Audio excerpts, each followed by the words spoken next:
Ben, boa noite, benvidas á presentación do 8º premio Bouza Brei.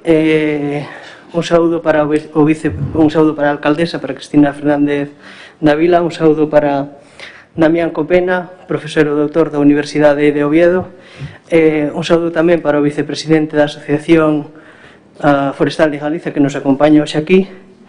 E boa tarde e noite a todas e a todos as que están aquí no salón de plenos acompañándonos, pero tamén as persoas que están na casa ou dende os seus dispositivos digitais seguindo o streaming. Ben, presentamos hoxe o 8º premio Bouza Brei. É un premio que naceu xa hai algún tempo, que nace para lembrar o nacemento na nosa vila do ilustre polígrafo e poeta Bouza Brei, Fermín Bouza Brei, para fomentar e dar a coñecer entre a sociedade xeral, entre a Ponteareá, dun xeito particular, a súa figura, así como tamén fomentar o ámbito da investigación. O premio está dirixido a calquera proxecto de investigación científica nos campos da historia, da arte, da arqueoloxía, da etnografía, da literatura ou ciencias sociais, que terán que ter obrigatoriamente como referente a Ponteareas ou tamén estar inventados como tamén na comarca do Condado. A dotación económica son 3.000 euros, un reparto que se fai de forma equitativa en dúas entregas do 50%, unha cando o premio é fallado e outra cando é presentado, non? Como dixen antes, o premio xa ten unha trayectoria bastante consolidada. Estamos falando da 8ª edición. Noutras edicións anteriores, as persoas gañadoras foron na primeira edición Gonzalo Pagán Vázquez co traballo Os Muiños de Xabriña. Na segunda edición quedou deserto, non sei se porque non había traballos ou o que aconteceu nesa edición. Na terceira gañou un libro, é dicir, un traballo que deu como resultado un libro que fixo Ángel Rodríguez Gallardo, que é a represión franquista en Ponteareas, do 36 ao 39. Na cuarta edición foi María Vitoria Martínez Rodríguez, co seu traballo Muller e Franquismo, a sección feminina en Ponteareas entre os anos 36 ao 55. Na súa quinta edición, Sofía Rodríguez Suárez, que nos acompaña hoxe aquí tamén, co seu traballo A vida e as xentes de Ponteareas a través das páxinas de Eltea, dese xornal que se publicou aquí durante bastante tempo. A sexta edición foi gañada por David Sánchez González, con un traballo que se titula Unha aproximación ao contrabando na comarca do Condado no século XX. A sétima edición para Lois Ladra Fernández, co traballo A lamprea nas terras do Condado, aspectos etnolóxicos da pesca fluvial e artesanal e do patrimonio fluvial do río Tea. E, na súa 8ª edición, o traballo gañador foi o traballo de Damián Copena Rodríguez, que vamos presentar hoxe aquí, que se titula Manexo comunitario dos recursos naturais, pasado, presente e futuro, nos montes veciñais en Mancomún de Ponteareas. O xurado desta 8ª edición foron Alfonso Caride Lousada, en representación da Universidade de Vigo, Pablo Santiago Piñeiro Maseda, que é unha persoa que representou o Instituto de Estudos Galegos Padre Sarmiento, Covadonga López de Prado Mistal, que é representante do Museo Masó de Bueu, o historiador e ben coñecido Xosé Manuel Núñez Seixas, que en representación do Museo do Pobo Galego, e eu mesmo como concelleiro e representante do Concello de Ponteareas. Pasolle entón a palabra á alcaldesa para que nos presente a Damián.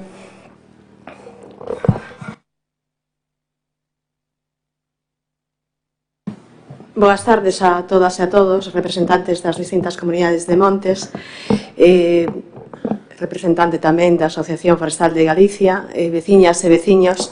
Agradezo moitísimo a vosa presenza hoxe na entrega do Premio de Investigación Fermín Bouza Brei e o recoñecemento ao gañador deste ano, o noso veciño de Riba de Tea, Damián Copena Rodríguez, titulado o seu traballo Manexo comunitario dos recursos naturais, pasado, presente e futuro dos montes veciñais en Mancomún de Pontareas. Desde logo unha interesante investigación sobre as xestións dos baldíos e os montes en Mancomún. É unha honra, desde logo, para mí presidir este acto, porque para o Concello de Pontareas é moi relevante ter premiado este traballo cun tema de tanta importancia nun municipio como o noso, que temos 24 parroquias e en casi todas elas hai comunidades de montes. Daí a importancia que temos en este acontecemento. Sen olvidar tamén a figura do anterior alcalde, Xosé Represas, como impulsor destas asociacións, formando parte da primeira directiva da Asociación Forestal de Galicia, con sede en este momento na súa parroquia, no Centro Cultural Xinzo. Unha persoa que dende a adolescencia defendeu ese tipo de organizacións veciñais para conseguir poñer en valor este tipo de organizacións e darlle a posibilidade ao noso monte de ser sostible económica e ambientalmente. Este premio Fermín Bouzabrei é un bo exemplo da aposta deste goberno pola investigación rigorosa e a posta en valor das persoas implicadas en moitas áreas que farán de Pontareas un exemplo a seguir e un concello de referencia. Antes de deixarvos con Damián, que nos conte en que consiste o seu traballo tan espectacular.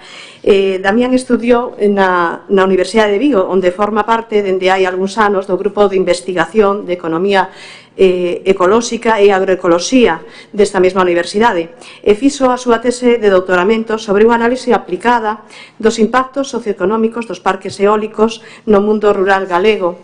Con ela gañou a terceira edición do Premio Jesús García Calvo en Investigación en Desenvolvemento Rural e Cooperación, na modalidade de tesis de doutoramento. O premio, que foi convocado conxuntamente e con carácter anual polo Instituto Universitario de Estudos e Desenvolvemento de Galicia da Universidade de Santiago de Compostela e tamén a Fundación Feiraco no ano 2016. Ademais, dende o ano 2006, ven publicando diferentes traballos de investigación e divulgación, entre o que podemos destacar o seu último libro publicado este mesmo ano pasado, Máis aló do prato, analizando a dieta alimentaria na miña contorna, guía práctica. A día de hoxe, dende hai xa uns anos, o profesor e doutor Damián Copena forma parte do Departamento de Economía da Universidade de Oviedo, onde exerce como docente e investigador. O traballo que hoxe nos ven presentar a entregar Damián Copena pretende descubrirnos unha radiografía da xestión dos nosos montes partindo do contexto normativo xenérico de Galicia. Ao mesmo tempo, tamén dá conta das ameazas e retos que os agardan e das oportunidades, desde logo, que posúen estas propiedades comunitarias. Este traballo premiado é unha investigación feita, neste caso, por un especialista de recoñecido prestixio, que presenta unha base científica sólida e que deu como froito un estudo rigoroso con total aplicación á mellora da nosa contorna e do noso día a día. Así que, como importante é o que nos vai dicir Damián, vos deixo con él. Moitas gracias a todos por estar hoxe aquí con nos.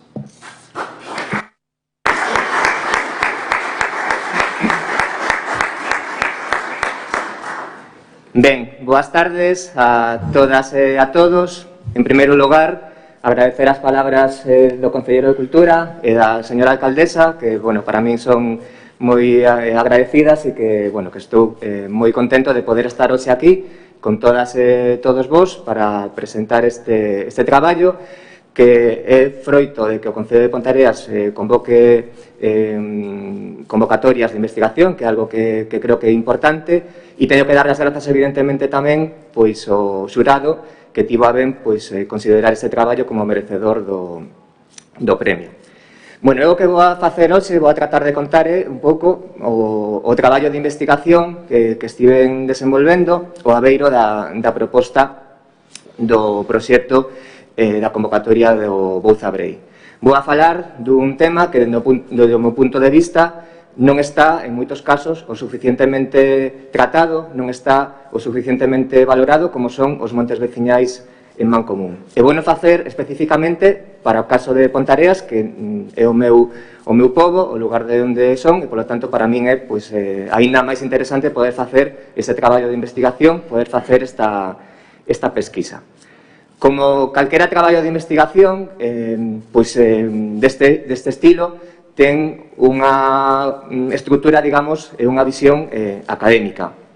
Nese sentido, vou a presentar, aínda que sexa dunha forma breve, pois cuestións básicas relacionadas co proxecto de investigación, como son os obxectivos, a metodoloxía que foi empregada neste proceso e o marco teórico baixo que se desenvolve. Para falar xa con máis detalle, digamos, da trayectoria histórica económica dos montes veciñais en Mancomún, de Pontareas, nun contexto tamén galego que, como veremos e como seguramente xa sabedes, nos diferencia moito de outros lugares da península e de outros lugares do planeta. Finalmente, vou a tratar de avanzar nunha das cuestións ás que lle prestei máis atención, que é na identificación de boas prácticas ou de iniciativas que se encarguen dentro diso que chamamos a multifuncionalidade, unha visión, un paradigma de entender o monte que contempla pois a función social, a función ambiental e a función económica, e da que existen exemplos de interese no concello de Pontareas. E finalizarei pois, cunhas breves conclusións do traballo de investigación. O punto de partida pois é moi sinxelo. O punto de partida é todo o que temos ao noso redor, non? Nas ciencias sociais, unha das preguntas máis importantes que se levan feito os investigadores dende sempre consiste en como nos relacionamos as persoas co noso ecosistema, co medio ambiente, co que os economistas denominamos seguramente dunha forma errónea ou digamos, un pouco habería que matizalo cos recursos naturais, ¿no? Que é o concepto que solemos utilizar. E esta pregunta é de gran importancia, porque dependendo de como nos organicemos, de como interaccionemos con esos recursos naturais, as consecuencias van a ser diferentes. Ese é o punto de partida deste traballo. Un punto de partida que se vincula especificamente co monte e en concreto co monte veciñal en Mancomún. Nese senso, pois, os principais obxectivos que se pretenden con este traballo pois, eran relativamente sinxelos e a súa vez tamén complexos, non? En primeiro lugar, caracterizar e analizar a dinámica histórica económica dos montes veciñais en Mancomún, que é unha dinámica complexa, cambiante, con unha evolución problemática e conflictiva, podemos decir, no último século. Identificar e caracterizar como son esas institucións de manexo comunitario dos recursos naturais que a partir desa acción colectiva xestionan os recursos que existen no monte. Un obxectivo específico, que explicarei en que consiste, pois é analizar o grado de cumprimento dun principios que estableceu unha gran investigadora como foi Elinor Ostrom para o caso de Pontareas e, finalmente, pois tratar de, e este acto sirve un pouco tamén para iso, de divulgar o traballo e de poñer en valor o traballo que están facendo moitas persoas dentro das comunidades de montes veciñais en Mancomún e a propia laboura que están facendo estas comunidades nas parroquias e nas aldeas. Neste senso tamén estivo operativo durante o período de investigación unha rede social vinculada co proxecto. A metodoloxía utilizada pois, nun estudo de caso como este ten que ser obrigatoriamente moi diversa, moi amplia e abarcar un montón de aspectos diferentes. Un dos elementos principais, pois, hai toda a información primaria e secundaria que ten que ver coas estadísticas públicas, coas estadísticas non públicas que tiven a sorte de conseguir grazas á Consellería, de documentos históricos, de prensa, de bibliografía, diferentes pois, artigos científicos que teñan que ver co obxecto de estudo.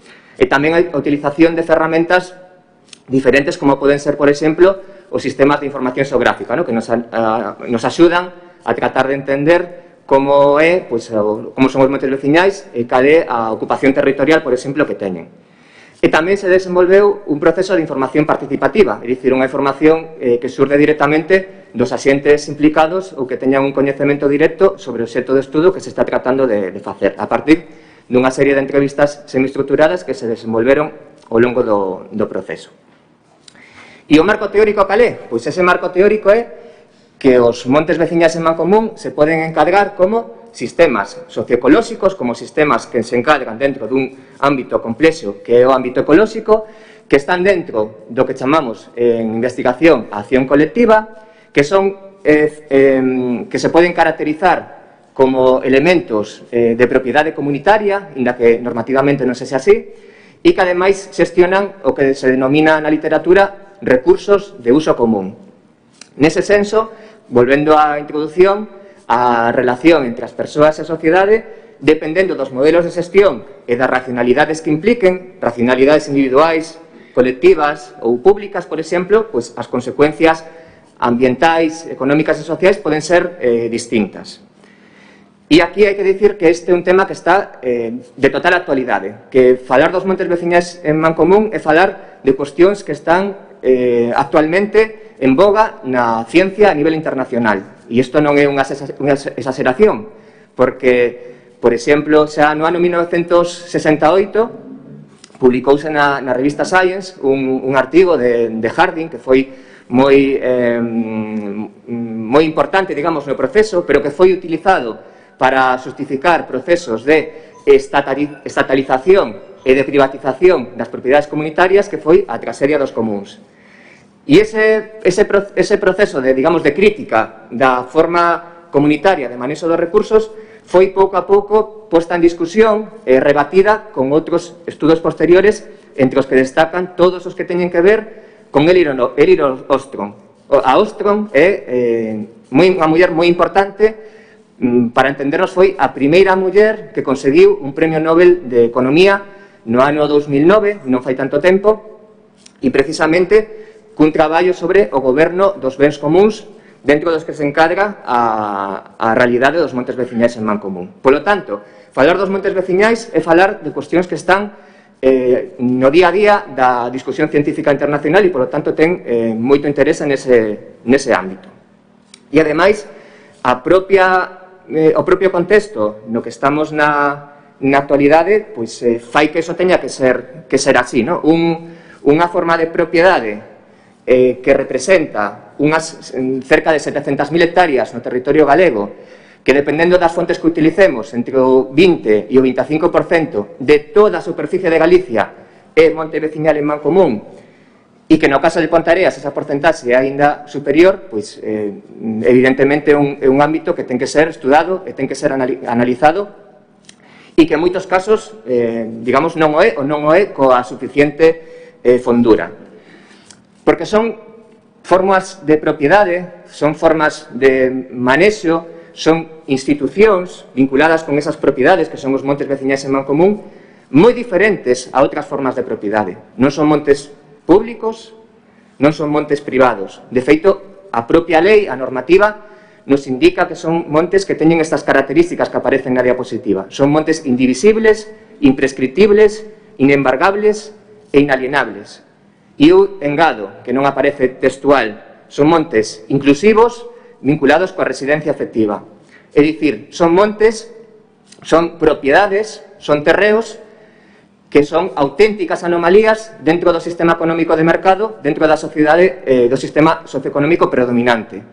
Porque pensemos un momento, terreos que non se poden vender, que non se poden dividir, que non caducan no tempo e que non se poden embargar, e ademais que non hai un papel para que un pai ou un avó lle dé ao seu neto ou seu fillo, son terreos que teñen unha racionalidade e unhas características moi diferentes a outras formas de propiedade. E ademais que están abertos a que calquera persoa que veña de outro lugar, sexa de Perú ou sexa da India ou sexa de Almería, pois teña a posibilidade de participar no proceso de decisión e no aproveitamento dos recursos. E como podemos ver, no caso galego, hai concellos onde máis do 70% da superficie é monte veciñal en Mancomún. E na área do sur de Galicia, nas áreas de Ourense, nas áreas de Pontevedra, como podemos ver, a importancia é espectacular. Sen embargo, o monte público representa un 2% ou un poquinho menos, dependendo dos datos que usemos. É unha forma de propiedade diferente que ten unha grande relevancia cuantitativa e que, polo tanto, merece a pena estudar. Pois ben, vamos a tratar de entender como foi o proceso para chegar un pouco ata hoxe, ata o ano 2021, para os montes veciñais en Mancomún de Pontareas. En primeiro lugar, isto é algo que é unha obviedade para todas e todos vos. Galicia é un territorio que é fundamentalmente monte. Galicia é monte, hai moi pouca superficie agraria útil, como se di nas estadísticas públicas oficiais, moi pouca superficie labrable. E isto é moi diferente de outros territorios da península, por exemplo, e outros lugares do mundo.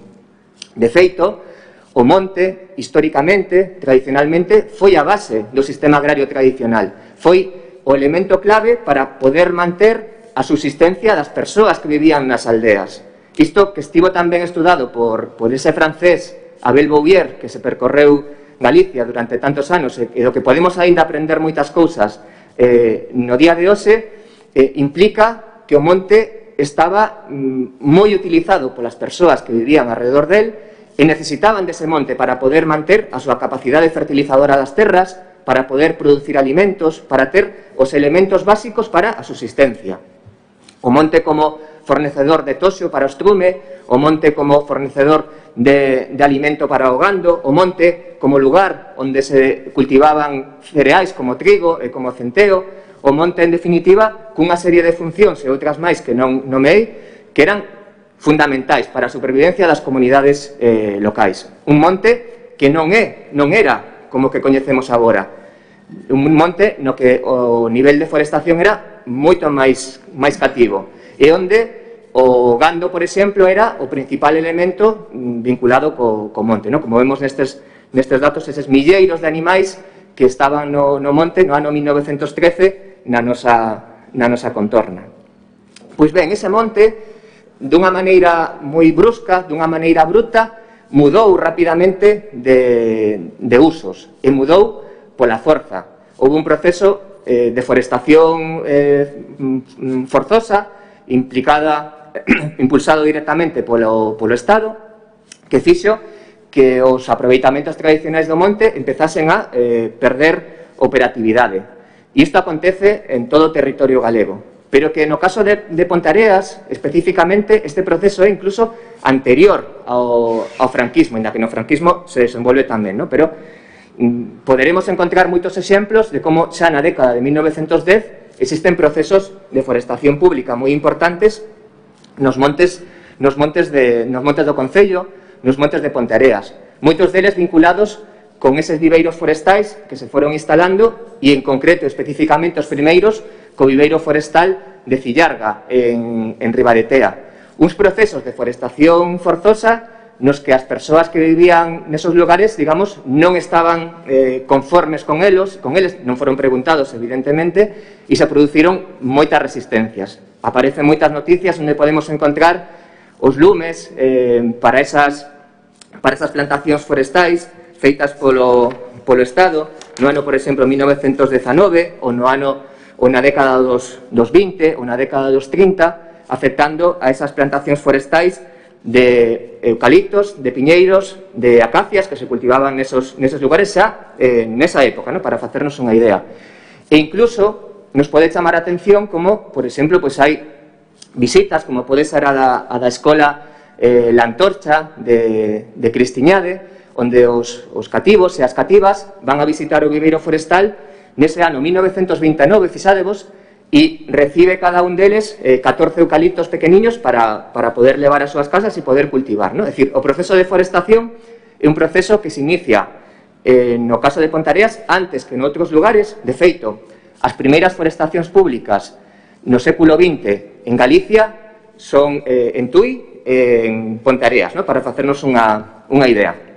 Que implica todo isto? Pois implica un cambio de usos dos terreos e un proceso de forestación que ten unha parte positiva e ten unha parte negativa, evidentemente. A parte negativa, todos os procesos tradicionais, o coñecemento tradicional, as formas de uso que durante xeracións e xeracións tiveron as comunidades locais, foi pouco a pouco, ou moi rapidamente en algúns casos, desaparecendo. O número de animais se reduce dunha forma espectacular e o custe de oportunidade, que dicimos os economistas, é moi grande, porque non se pode reverter a situación facilmente.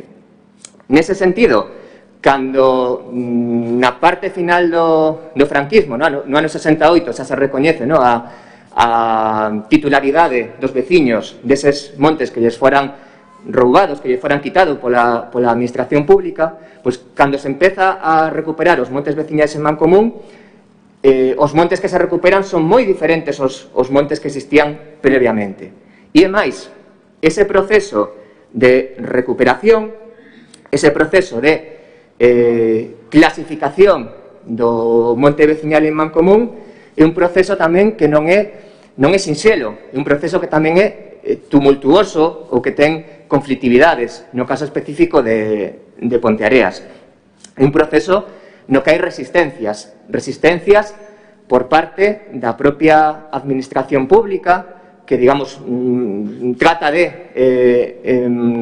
dificultar ese proceso e, ademais, nos que existen, digamos, pois, auténticas movilizacións sociais por parte dos veciños e das veciñas para tratar de recuperar os seus montes, os montes que sempre foron das comunidades locais. E unha cousa que, polo menos a min, resultoume sorprendente é comprobar como as loitas de recuperación dos montes veciñais en Mancomún en Ponteareas tiveron eco moito máis alá do condado. E poño 3 exemplos que teño aquí marcados na diapositiva. O primeiro exemplo, pois, no proceso de luita de recuperación dos montes veciñais, que ten que ver moito coa coordinadora de montes comunais dos anos 70, pois o caso de Ponteareas aparece como un dos casos importantes, no? Onde, por exemplo, un conxunto de comunidades locais, de parroquias, de entidades que trataban de recuperar os montes veciñais, pois se organizan, coordinados dentro desa coordinadora de montes comunais, para tratar de recuperar os montes. E, por exemplo, ten presenza en publicacións da época, como pode ser o Monte Noso, que é unha publicación de referencia, no, para todas as persoas que están, digamos, vinculadas con este ámbito, no ano 1979. Outra interesante, a revista El Ecologista, que sigue viva a día de hoxe, pois no seu número 2, no ano 1979, fai referencia á loita dos veciños de Buláns para recuperar o seu monte veciñal en Mancomún. De feito, dicindo que xa uns anos antes, no ano 74, fixeran un proceso, digamos, de resistencia para tratar de que non se repoboase o monte e arrincaran eucaliptos que xa estaban plantados daquela, organizándose para tratar de conseguir a devolución do seu monte veciñal.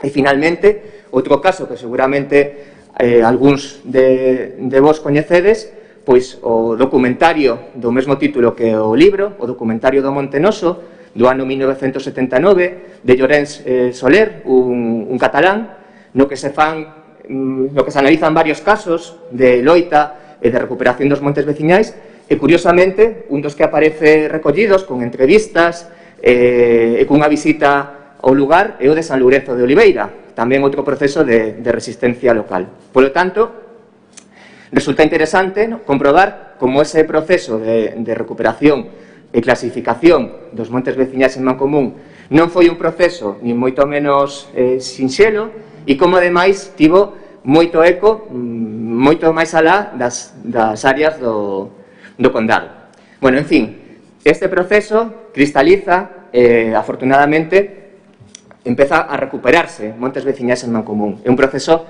relativamente rápido, un proceso no que entre o ano 79 e o ano 1980 se recupera unha parte significativa da propiedade comunitaria que existe en Ponteareas. Sen embargo, dada a característica da imprescriptibilidade, é dicir, que os dereitos que teñen os montes veciñais en Mancomún non prescriben no tempo, se podemos demostrar agora que fai moitos anos pois un monte era monte veciñal en Mancomún, a partir do catastro de Ensenada e de outras fontes históricas, pois podemos tratar de iniciar un proceso de clasificación. E dese modo podemos comprobar como na década dos 90, na década do 2000, se siguen producindo clasificacións de monte veciñal en Mancomún e mesmo na actualidade hai diversos procesos abertos para tratar de recuperar esos terreos que son legítimamente dos veciños e das veciñas. Un proceso de recuperación que, como dicía anteriormente, implica a volta a devolución da propiedade á veciñanza, pero implica que se recuperan uns terreos moi diferentes, non? Os que se tiñan xestionados nas décadas anteriores á usurpación. Transcurrido ese proceso dende o ano 79, 80 ata a actualidade, podemos comprobar como a día de hoxe os montes veciñais en Mancomún de Pontareas teñen moita importancia, non? Hai máis de en torno ás 4.300 hectáreas clasificadas na actualidade, o que implica aproximadamente un 34% da superficie do municipio, é dicir, máis dun tercio da superficie municipal é monte veciñal en Mancomún. E, ademais, estas comunidades, digamos, están vivas, están activas, a pesar de todos os problemas, de todas as dificultades que teñen experimentado, de moitos perigos cos que contan a diferentes niveis administrativos, as comunidades están vivas, están activas, están funcionando. De feito, se facemos unha comparación entre os montes veciñais de Ponteareas e os comparamos cos montes veciñais galegos, podemos comprobar como teñen unha situación que podemos indicar que é claramente mellor, no sentido da organización, no sentido do dinamismo, no sentido do cumprimento das propias obrigas administrativas que establece a Xunta de Galicia, é dicir, os censos están máis ou menos o día, a porcentaxe de reinvestimento no monte, sabedes que os ingresos que perciben os montes veciñais en Mancomún non son de libre uso, hai polo menos un 40% ten que ser reinvertido no monte, e fai uns anos era o 15%, non? Foi mudando, é dicir, as condicionantes legais que se establecen, no caso de Pontareas, están máis ou menos ben desenvolvidas. Noutros lugares de Galicia isto non é así.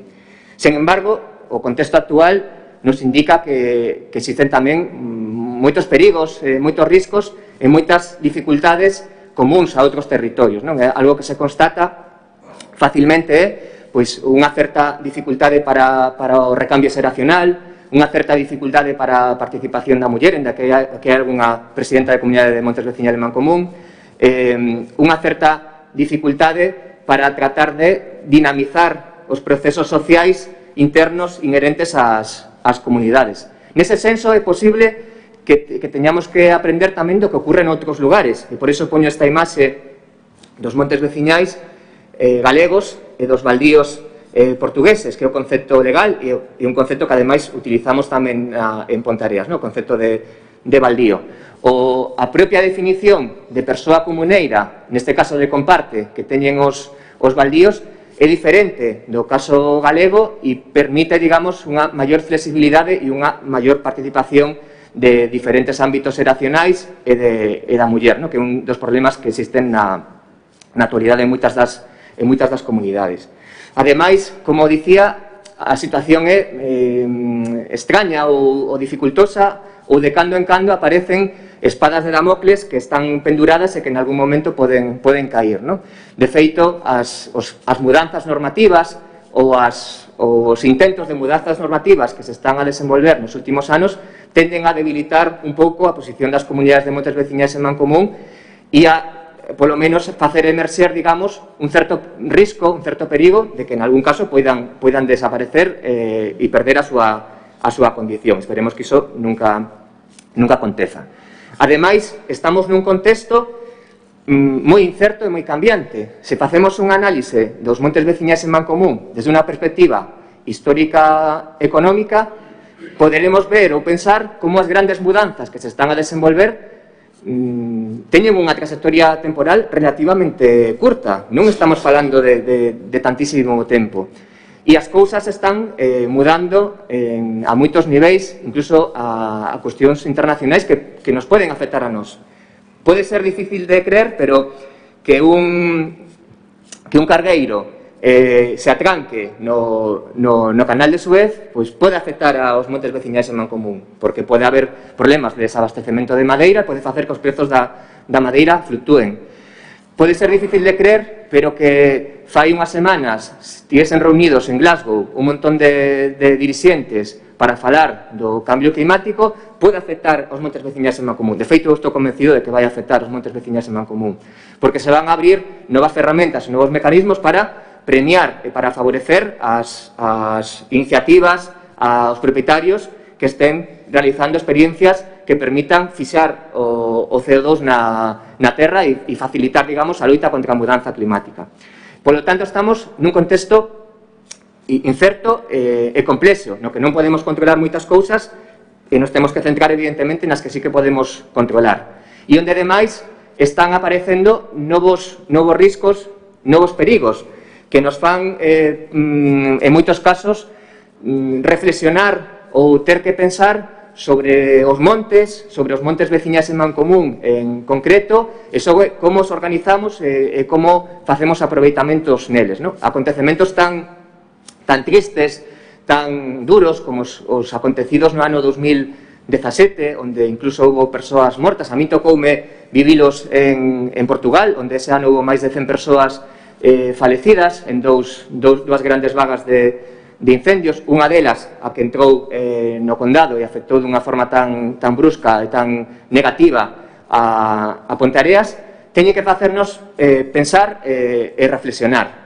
Porque os informes que se fixeron, por exemplo, en algún informe da Unión Europea aparece sinalado Ponteareas como un dos concellos onde máis hectáreas e un impacto máis grande tivo esta vaga de lumes do ano 2017. E nese sentido, pois, o contexto de mudanza climática no que estamos, o contexto de incertezas que temos no futuro, seguramente nos teñen que facer, polo menos, pensar e reflexionar sobre como tratamos de xestionar o monte e sobre como tratamos de introducir diversificación de aproveitamentos e rupturas para que non existan continuidades e, polo tanto, as comunidades locais, que o máis importante, sexan resilientes, sexan capaces de tratar de fortalecerse o máis posible ante calquera perigo que pode vir no futuro inmediato ou no futuro próximo.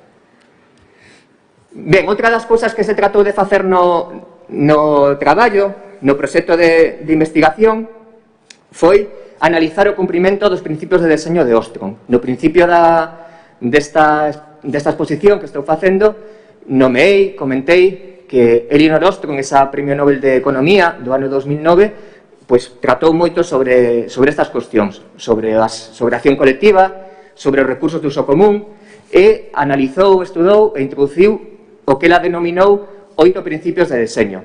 Uns principios de deseño que na súa investigación o que nos di é que se cumplen ou se teñen un nivel de cumprimento elevado, digamos, o éxito ou a fortaleza das institucións de xestión de acción colectiva que utilizan os recursos de uso común van a ter máis éxito. De feito, estes principios de deseño, digamos, están sendo estudados en moitos casos a nivel internacional. E ela incluso chegou a estudar algún caso vinculado co Estado español, en concreto coas áreas de Valencia, coa xestión comunitaria das augas de rego.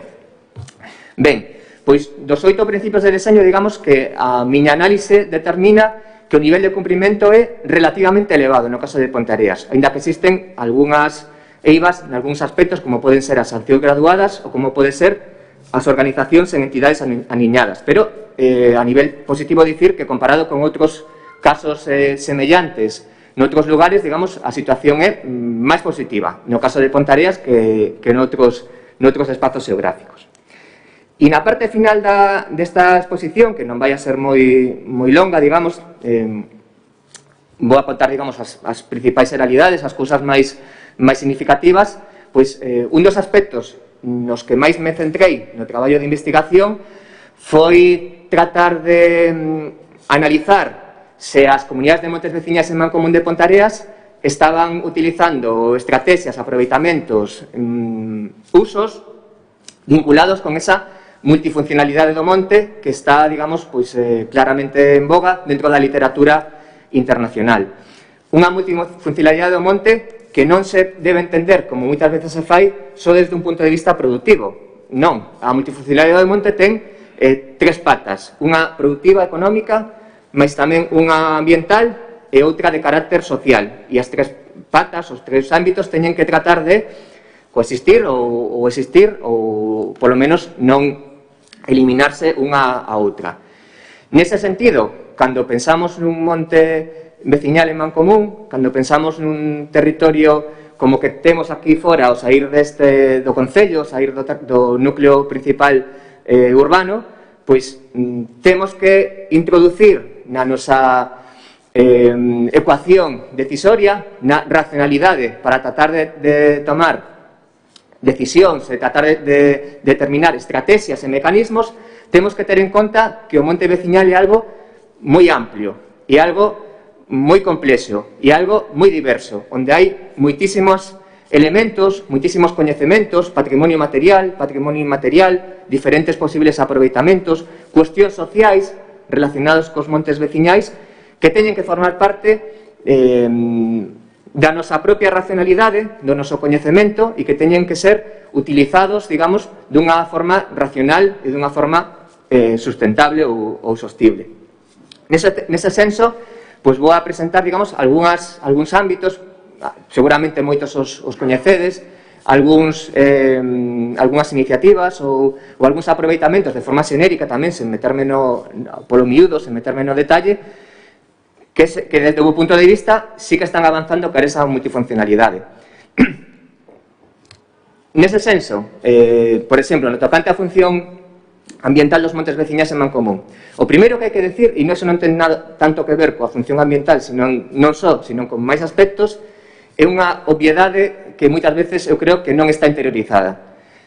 Os montes veciñais en Mancomún están xestionados, están manexados. Podemos criticar, cuestionar os aproveitamentos, ou podemos decir que nos gusta máis ou menos o que fai unha comunidade ou o que fai outra, pero teñen unha xestión, ou polo menos teñen persoas que están pensando que o que se fai, e de feito moitos deles teñen plans de xestión, plans de ordenamento, etc.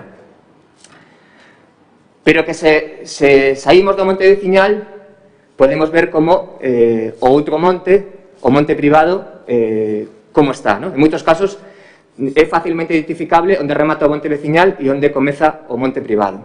En ese sentido, esa é unha cuestión que pode resultar obvia, pero que non é tanto e que hai que poñer en valor.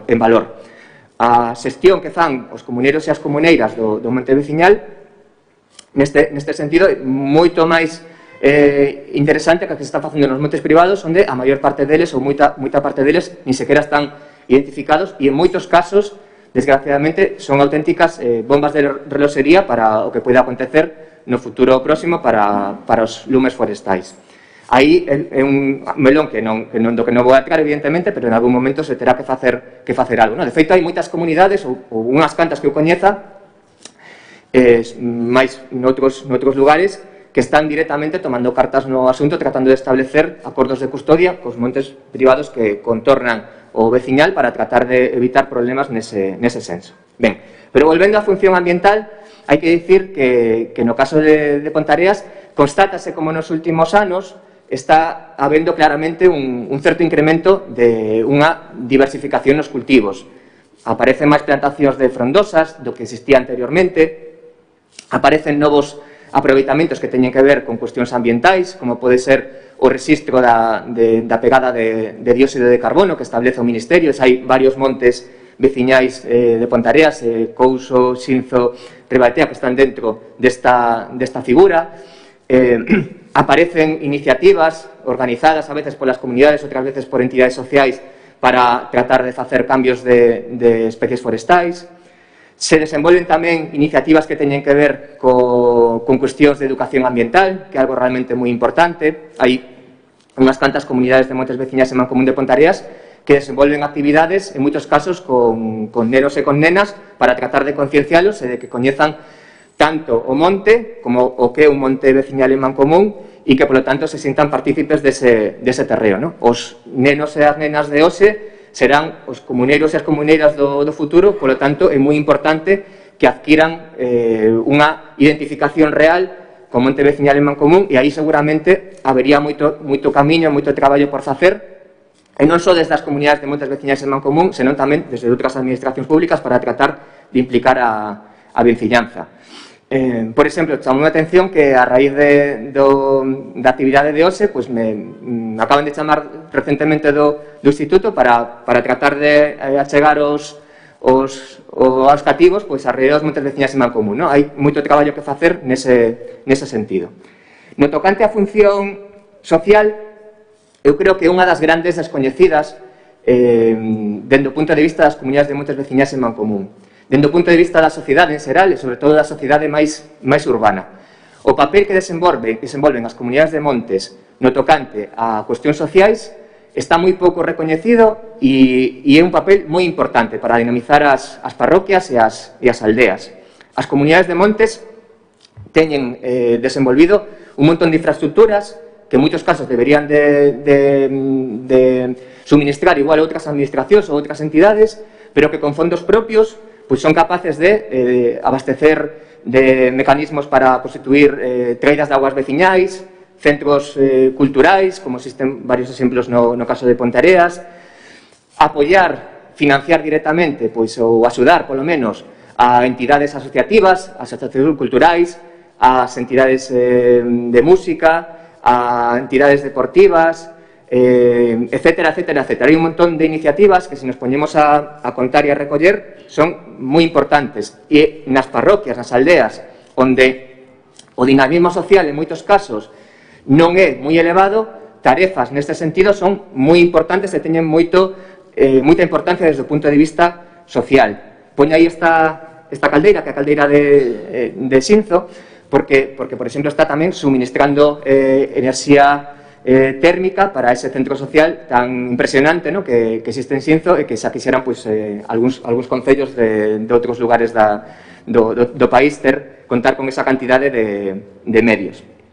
E, ademais, nos últimos anos, e isto é algo que creo que é importante e interesante, as comunidades, ou polo menos partes delas, están interiorizando que os bens patrimoniais cos que contan poden ser importantes e poden ser interesantes. E, nese sentido, está habendo pois, unha certo proceso de restauración de bens patrimoniais, este muiño vertical tan curioso, ¿no?, que está en Couso, nesa ruta que teñen desenvolvido, ou outras iniciativas que teñen que ver con petróglifos, con mámoas ou con outros elementos patrimoniais que temos que interiorizar como unha riqueza desde o punto de vista dos montes veciñais e que, quen sabe, noutros lugares do mundo é así, pois é posible que a curto ou a medio prazo poidan ser ferramentas importantes para conseguir tamén unha importancia desde o punto de vista económico a partir das visitas e de outra serie de elementos.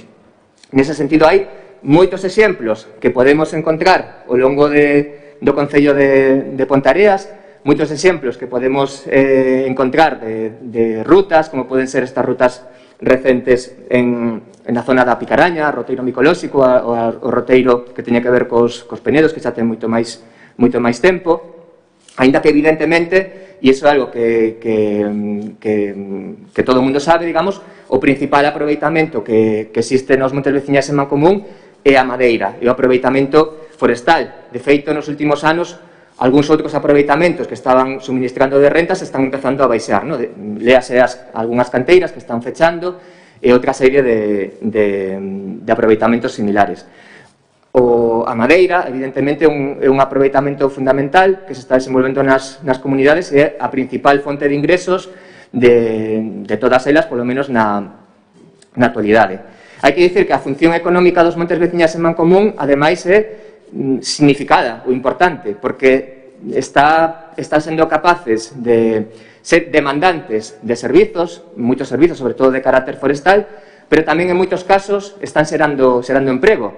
De feito, hai algunha comunidade que en algún ano pico, digamos, chegou a ter en torno a 10 traballadores, aínda que o normal é que sexan moitos menos, e moitas comunidades non teñen a capacidade, evidentemente, para xerar emprego, ¿no? Pero, nese sentido, é unha xente tamén moi importante desde o punto de vista da dinamización económica. Eivas coñecidas, pois, evidentemente, o que se está facendo nos montes veciñais, a pesar de toda a importancia que teñen e da capacidade coa que contan, é producir principalmente materia prima. Non existe casi valor engadido en moitos dos procesos que se están desenvolvendo e, polo tanto, aí hai moito camiño, moitas oportunidades e moito traballo por facer desde o meu punto de vista. E, ademais, tratar de introducirse en todos os novos ámbitos que están aparecendo a nivel estatal, a nivel internacional e mesmo a nivel galego, ¿no? Como pode ser esos exemplos que poño aí, eses 3 lobos, onde hai xa unhas cantas comunidades de montes veciñais en Mancomún que están producindo en modo ecolóxico certificado polo Consello Regulador da Agricultura Ecolóxica de Galicia, onde hai algunha comunidade que ten mesmo unha marca propia para os seus produtos, como pode ser a Comunidade de Montes de Couso, pero do outro Couso, do Couso de Gondomar, a Colá, Froitos do Monte, onde hai comunidades que están sendo recoñecidas a nivel internacional polas Nacións Unidas a través do programa das ICAs, como pode ser, no caso galego, comunidades como a de Santiago do Covelo, aquí arriba, ou a de Teis en Vigo, ou a de Couso que acabo de nomear en Gondomar. Camiños novos que se están abrindo e que ofrecen oportunidades para que as comunidades de montes veciñais en Mancomún teñan as posibilidades de fortalecerse, de ter altavoces cos que chegar a máis poboación, que é algo moi importante desde o meu punto de vista. As comunidades de montes teñen que formar parte da sociedade e teñen que ser coñecidas polo conxunto da sociedade e teñen que ser elementos fundamentais para tratar de desenvolver iniciativas que teñan sustentabilidade. Ben, e para finalizar, simplemente unhas breves conclusións deste traballo, que son sinxelas e as que cheguei, digamos, despois deste proceso. En primeiro lugar, o manexo dos recursos naturais, como dicía anteriormente, conta con relevancia científica. E algo que non podemos esquecer, porque cando falamos de montes veciñais, vale, todos sabemos máis ou menos o que é algo que está aí ao lado, pero os montes veciñais en Mancomún teñen relevancia científica. De feito, non o dixen ao principio, pero un dos principais obxectivos deste traballo de investigación é conseguir facer unha publicación científica a nivel nunha revista de relevancia internacional no que se poña o estudo de caso de Pontareas como un estudo de caso de relevancia para que se poida coñecer fora das nosas fronteiras.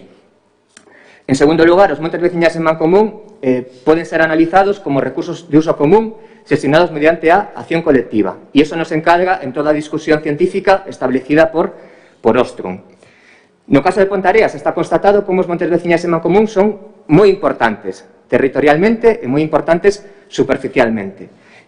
Un montes veciñais que, como vimos, tiveron unha trayectoria histórica convulsa, con grandes mudanzas, con grandes cambios nos últimos anos, e onde o proceso de recuperación supuxo non unha volta atrás, senón un continuar hacia adiante, cos novos aproveitamentos que se estaban desenvolvendo. E nese sentido, eu querería destacar novamente como o proceso de recuperación tivo eco moito máis alá de Pontareas e moito máis alá do caso do Condado. E para finalizar, como conclusións relevantes, hai que dicir que as comunidades de montes veciñas en Mancomún de Pontareas están vivas, están activas, a pesar de todos os riscos, dos perigos, das dificultades, de toda esa trayectoria complicada coa que contan, e ademais son axentes fundamentais dentro da dinamización das parroquias, das aldeas, e están cumprindo unhas funcións que hai que recoñecer desde o punto de vista ambiental, social e económico. Contan cun elevado cumprimento desde o meu punto de vista dos principios de deseño establecidos por Ostrom e desde o meu punto de vista con os matices que queiramos introducir, fica claro que nos últimos anos os procesos que se desenvolven cara a multifuncionalidade, que tratan de introducir racionalidades un pouco diferentes e outros aproveitamentos novos, están crecendo no Concello de Pontareas, seguindo a liña do que está acontecendo tamén noutros lugares de Galicia. A pesar de que temos, como dicía, un futuro moi complexo, un futuro moi incerto, para o que temos que estar preparados e tratar de fortalecernos desde o punto de vista das comunidades locais para ter maior resiliencia, para que as comunidades poidan manterse e subsistir ao longo do tempo e para estar preparados polos posibles problemas que nos poidan vir no medio, no curto e no longo prazo. Pola miña parte, nada máis, darvos as grazas pola vosa atención e quedo á disposición da mesa ou do que vos queirades ou consideredes. Moitas grazas.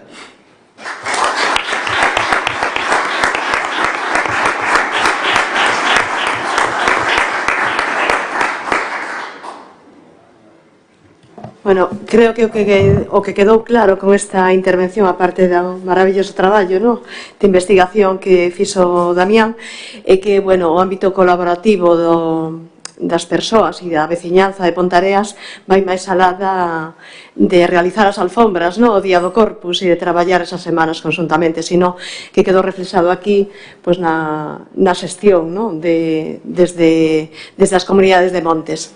Eu creo que podemos abrir un turno de intervencións por si queredes facer algunha pregunta ou algunha cuestión, vos parece?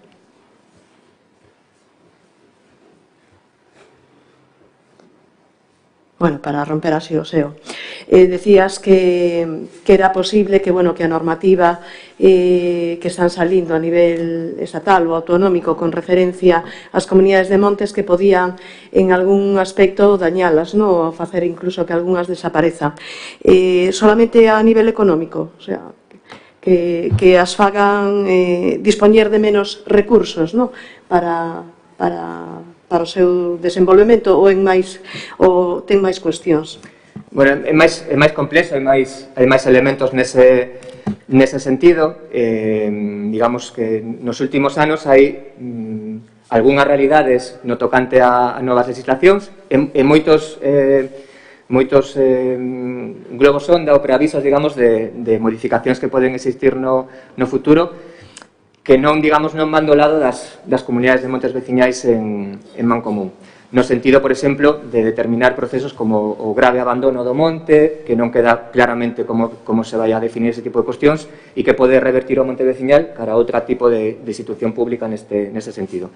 Ademais, e isto creo que sí que é algo relevante, ou que sí que afectou moito as comunidades de montes, digamos, as liñas de subvención que se desenvolven son liñas de subvención principalmente de carácter forestalista, de carácter forestal. As liñas que existiron en algún momento vinculadas coa dinamización do monte e con aproveitamentos máis multifuncionais, digamos, foron perdendo peso ou directamente foron desaparecendo en algún caso, como foron algunhas liñas que tiveron importancia fai moitos anos e onde tiñan máis cabida ese tipo de aproveitamentos. Por iso, en moitos casos é interesante comprobar como pode ter incluso máis mérito desenvolver iniciativas que digamos, non van nas liñas das políticas públicas oficiais.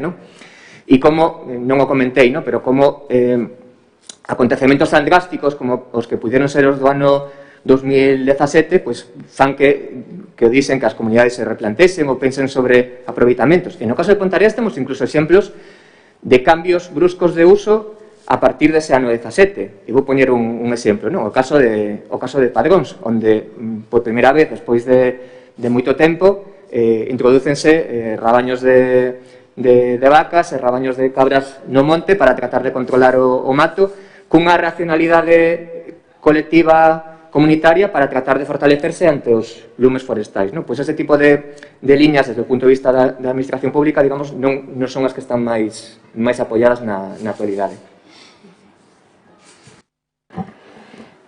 Algunha pregunta ou dúbida? Non? Bueno, pois nada, agradecer a Damián a súa presenza, a súa presentación do seu extenso e gran traballo e que para nós un orgullo ter un veciño aquí de Ribadetea que vai apoiar de xeito científico os nosos recursos do monte. Así que gracias por estar con nós. Gracias a vos.